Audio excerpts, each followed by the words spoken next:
Olá, muito boa tarde. As Jornadas Nacionais de Comunicação Social deste ano analisaram 6 temas que são determinantes para a comunicação no contexto atual de pandemia.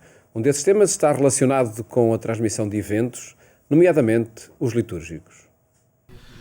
O padre Tiago Freitas foi um dos coordenadores da presença online da Arquidiocese de Braga durante o confinamento e foi ele a assumir a reflexão que, nesse sentido, foi feita nas Jornadas Nacionais de Comunicação Social, desta vez com o tema Mais do que Ligados. Desde logo foi claro ao afirmar que nada substitui a missa na comunidade e é no espaço do templo e com a participação dos fiéis que a liturgia cumpre a sua função. Porém, o confinamento de março e a impossibilidade das pessoas se deslocarem à paróquia por motivos sanitários levou a uma presença da Igreja no digital. Nesta tal circunstância anormal, o poder ver o seu pastor, seja ele o bispo ou o pároco, é um certo toque também de uma rotina, de uma normalidade, de uma ligação à comunidade, numa lógica de maior vínculo, que estas celebrações de âmbito nacional não o permitem. Não o permitem fazer porque é uma massa anónima e a ligação do cristão à sua comunidade, creio que é importante.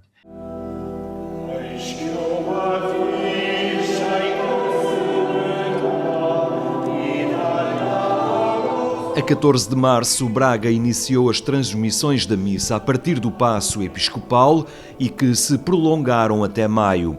O padre Tiago Freitas sublinhou ainda a importância de trazer para estes momentos a dor e o luto que nestes dias estavam dificultados pelas regras sanitárias impostas aos funerais.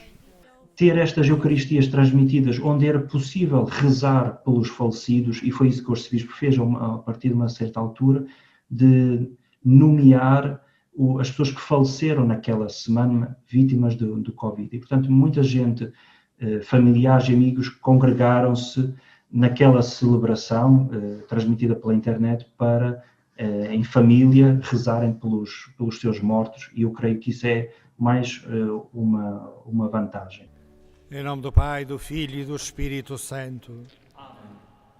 Bem-vindos, caríssimos cristãos e amigos, uma saudação para todos. Uma das apostas da Arquidiocese foi trazer para o digital a transmissão da fé.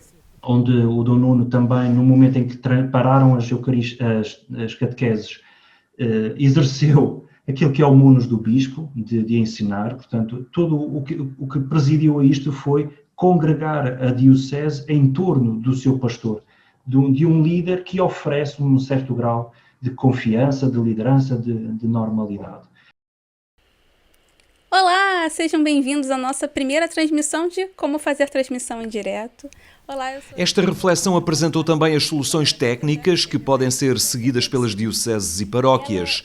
Propostas que já tinham sido objeto de um curso online em que o Departamento de Comunicação Social da Arquidiocese tinha partilhado informação para dotar de qualidade as transmissões litúrgicas. Tudo porque a presença da Igreja nestas plataformas tem de ser trabalhada e não pode partir do improviso. No nosso caso, tínhamos a sorte de ter um departamento de comunicação que gozava de estabilidade, das pessoas que manteve-se estável ao longo dos últimos anos, as pessoas conhecem-se, cada um com as suas capacidades.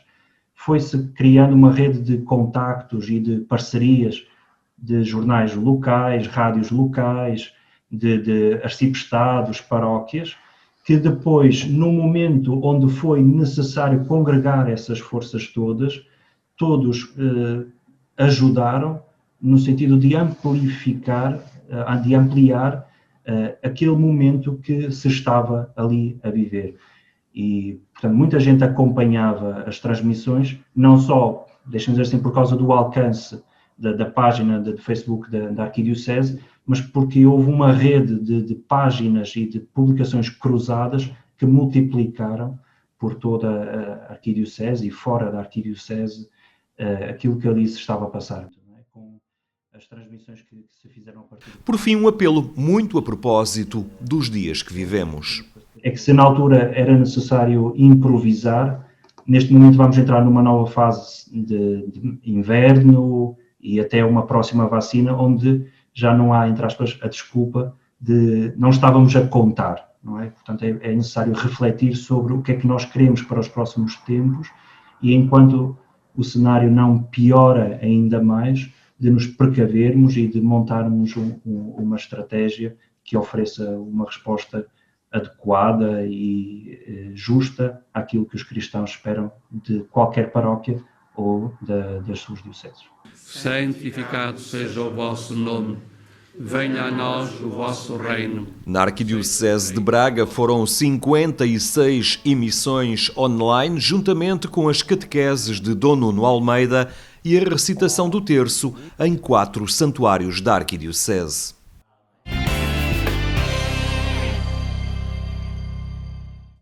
Transmitir eventos e celebrações nos meios de comunicação e nas redes sociais, um tema destes dias e que convoca a adoção de linguagens e estratégias específicas.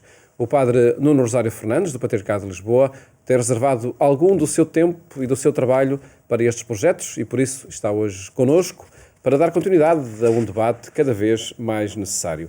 Padre Nuno, boa tarde, obrigado por estar connosco. Eu disse que tem reservado algum do seu tempo e do seu trabalho, ou tem reservado muito do seu tempo e do seu trabalho? Tem sido mesmo muito. Antes de mais, obrigado por este convite, por esta partilha. Tem sido mesmo muito. Durante o tempo do estado de emergência, o confinamento, passei algumas horas, sobretudo, a tentar preparar aquilo que seria a qualidade de uma transmissão, não é? Eu, felizmente, tinha já algum material técnico, permitiu-me, desde o momento em que sabemos que vamos começar a ficar fechados em casa e que não iria haver celebrações, permitiu, desde logo, começar a montar aquelas pequenas coisas que tinha para fazer essas mesmas transmissões.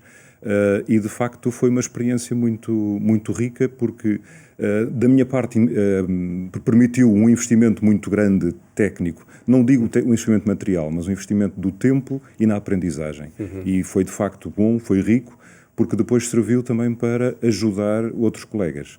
Porque durante esse tempo também foi muitas vezes solicitado pelos colegas da própria Diocese e outras, também pedindo alguns conselhos, algumas recomendações sobre o que poder fazer para uma resposta naquela situação. Não é? E vamos a essa resposta, porque acredito que continua a ser uma pergunta que ainda é formulada. O que é que se pode, de que forma é que se pode pegar em algumas ferramentas, em alguns meios tecnológicos e transmitir uma celebração? É assim, hoje em dia a tecnologia permite-nos com muita facilidade fazer um direto em qualquer situação. No entanto, para transmitir uma celebração litúrgica precisamos lhe dar alguma qualidade.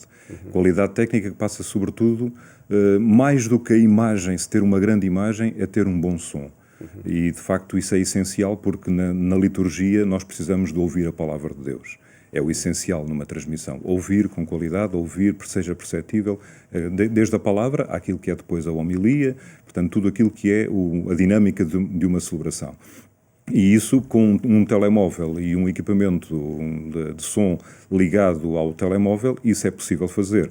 Há recursos mais simples, há recursos mais complicados e mais caros, mas de facto isso é possível. Agora, eu acho que o importante é esta agilidade para recorrer a estes meios, porque ainda há muita gente que ainda tem esta dificuldade, não é? Muitos de nós temos um smartphone e um direto faz facilmente com o smartphone, mas depois é preciso algo mais. Pois, não basta ligar o direto numa rede social. Não basta ligar o direto numa rede social. É preciso ter ali algum cuidado também com a própria celebração, a própria liturgia em si. Eu vi durante o tempo do confinamento, vi algumas celebrações, né, em direto, que de facto percebia e percebo ainda hoje esta necessidade de estar junto das pessoas e o recorrer de qualquer forma para que isso acontecesse, mas de facto é necessário dar alguma qualidade litúrgica, alguma qualidade também àquilo que é a liturgia. Como se dá à própria celebração, não é? Exatamente. E aos que participam na celebração. E já vamos a essas linguagens e ao que fazer.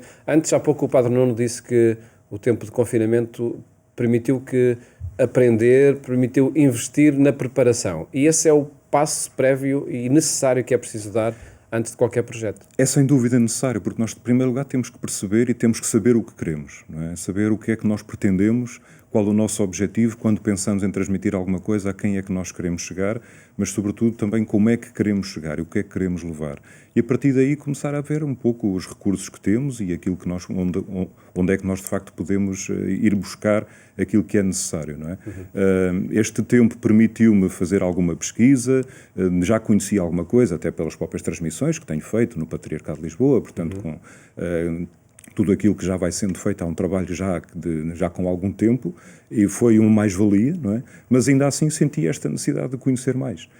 E isso é essencial. O programar para, de facto, podermos projetar algo com qualidade. Depois, que linguagem é que é necessário utilizar? Pode-se recriar o ambiente de um templo no ambiente de uma galáxia digital? É assim, aqui a questão, eu sinto que o importante é levarmos às pessoas a possibilidade de um tempo de oração. E neste caso, um direto a partir de uma igreja é o fazer com que essa igreja chegue à casa das pessoas. Nós vemos isso nas televisões, a televisão já o faz, não é? Aqui a questão é o ser um instrumento mais acessível e mais rápido também, não é? Mas algum cuidado a ter, por exemplo, porque todas as pessoas podem ver, seja quem conhece o ambiente, quem conhece a paróquia, como quem não conhece. Sim, sem dúvida, está acessível a todos e a internet hoje em dia é um instrumento acessível a toda a gente e daí também termos ser necessária esta atenção, ser necessário este cuidado para que de facto o que levamos às pessoas seja o importante, que é a mensagem de Cristo, a mensagem do Evangelho, mas sobretudo seja também uma oportunidade de estar em contacto com uma comunidade. E de forma a que todos percebam, mesmo quem esteja mais ou menos por dentro da linguagem.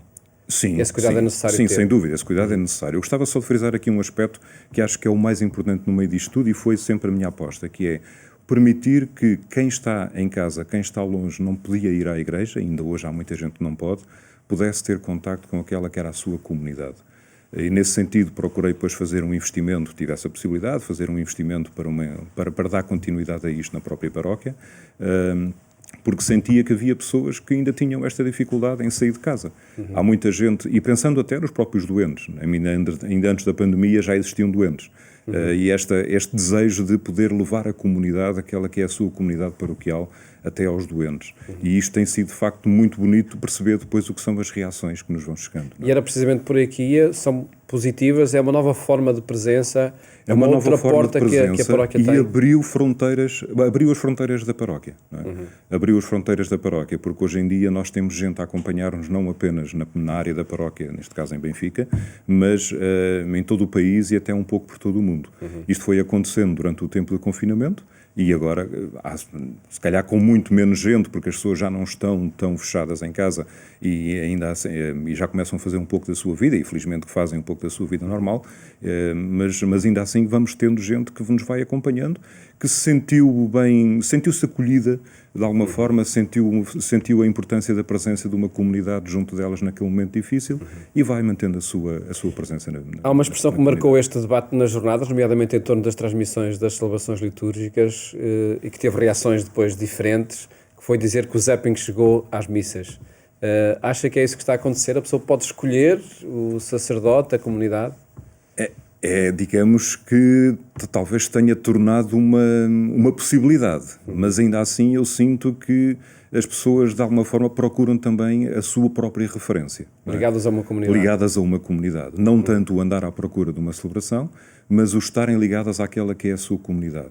E na vida cristã isto é essencial. Nós não vivemos a nossa fé sozinhos, precisamos estar integrados numa comunidade paroquial, num movimento, e daí esta necessidade também da referência comunitária e que a pessoa possa ir continuando com essa referência, possa ir alimentando a sua fé nessa referência. E esta é uma metodologia, ou é uma ferramenta que veio e que vai ter também o seu papel, apesar de todas as evoluções que a situação atual possa ter?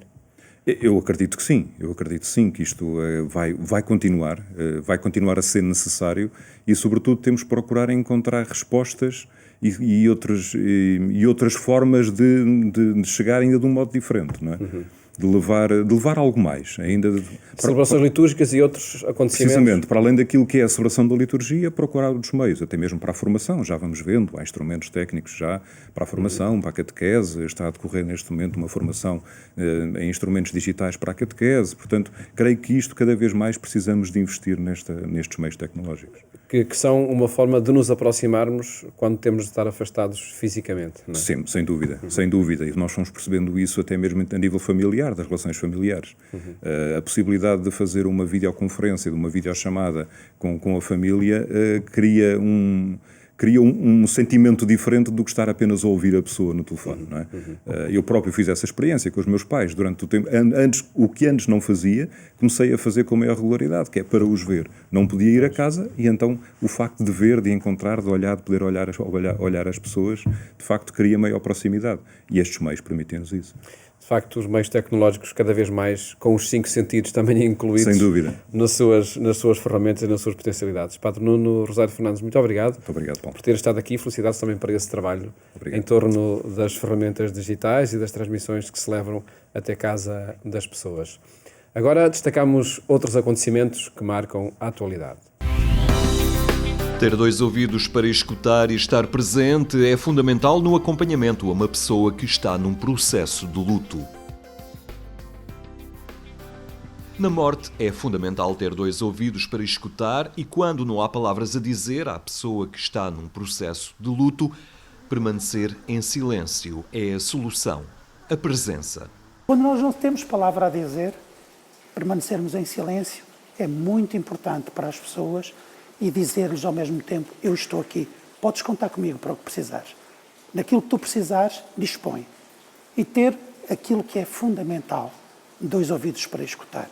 O luto magoa, o luto fere, o luto faz com que a pessoa se sinta destruída, se sinta ferida, mas há ou deve haver um conjunto de redes de suporte que vão ajudando as pessoas. Falo nomeadamente de alguns profissionais, quer a nível da saúde, quer outros, algum grupo de voluntários, a própria igreja, os organismos religiosos. Por vezes nestas horas não é o que se diz. Às vezes não são as palavras, mas sim os gestos das pessoas. E era isso que nós não podíamos ter, o abraço, que às vezes um abraço vale muito mais do que as palavras. O facto de não podermos abraçar, não podermos manifestar um afeto mais próximo junto daqueles que estão a sofrer, portanto, o luto, neste tempo de pandemia, para além de os desorganizar emocionalmente e profundamente, fez com que as pessoas se sentissem mais desprotegidas. O pai de Aurora Soares faleceu em maio, vítima de doença, e foram tempos complicados porque tudo se desenvolveu muito rapidamente. Existem horas boas e horas más e as forças são recarregadas nas conversas com o padre João Pedro Cardoso, que é pároco e conselheiro do luto, em Deus e na família.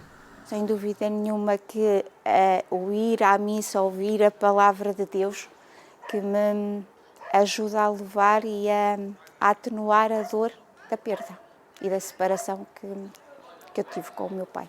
Sem dúvida nenhuma que a família tem um peso muito, muito importante e esta fase foi onde eu fui buscar as minhas forças para eu seguir o meu dia-a-dia, sem dúvida nenhuma. Porque com este problema, com os afastamentos que a gente tem que ter, o distanciamento, haveria muitas pessoas que queriam provavelmente estar no momento da dor, ter estado mais próximos de nós. A pandemia levou a entrar numa forma de maior conturbação e alterou de alguma forma os processos de luto, com celebrações mais breves, menos pessoas nos funerais e distanciamento social. Uma maior perturbação das pessoas, ou seja, uma confusão, uma desorganização emocional muito profunda. Porquê? Porque a ausência de fazer os velórios, a ausência de se poderem despedir dos próprios familiares, a ausência de cerimónias religiosas, levou as pessoas a viverem o momento mais conturbado da sua vida.